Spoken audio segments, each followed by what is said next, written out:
Ito pala yung malaking tindahan na sinasabi nila. Kompleto at maraming laman. Punong-puno. Halos lahat nandito na. Hindi mo na kinakailangan lumayo.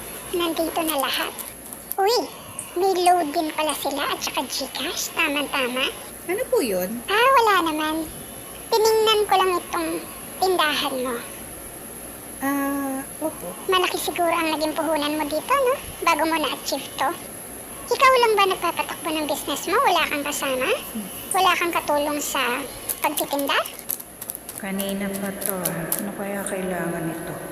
Mukhang mangungutang to. Bago-bago lang dito. Maganda sana ang tindahan mo. Kaya lang, may mga ilang mali sa pwesto. Katulad yan. Dapat yan, banda dito malapit sa bukana ng tindahan mo. Tapos yung nasa tagiliran mo, yan sa left side, kailangan nandito yan sa unahan. Dito, malapit mismo sa... Sandali lang ho. Bibili ho ba? Hindi ako bibili. Binibigyan na kita ng suggestion sa magandang ayos na yung tindahan. Saka ito, tingnan mo. Kasi ngayon ko lang ho kayo nakita rin. Kami yung bagong lipat dyan. Doon sa bagong apartment na tinayo dyan. Kayo ho yung bagong lipat kila Aling Momay. Oo, kami yung bagong lipat. Kami yung medyo nag-iingay kahapon. Pasensya na.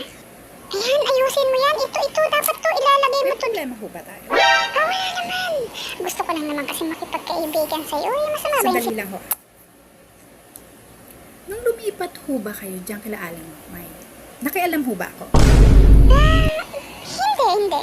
Nung nag-ayos ho kayo ng mga gamit nyo sa loob ng bahay nyo, nakialam ba ako?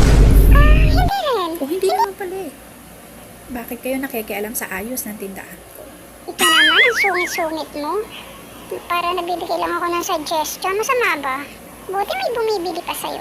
Masungit eh. Bali na hong masungit. Hindi naman ho ako pakialam. Sungit-sungit mo naman. Kaya siguro walang umuutang sa'yo. Walang bumibili sa'yo kasi masungit ka.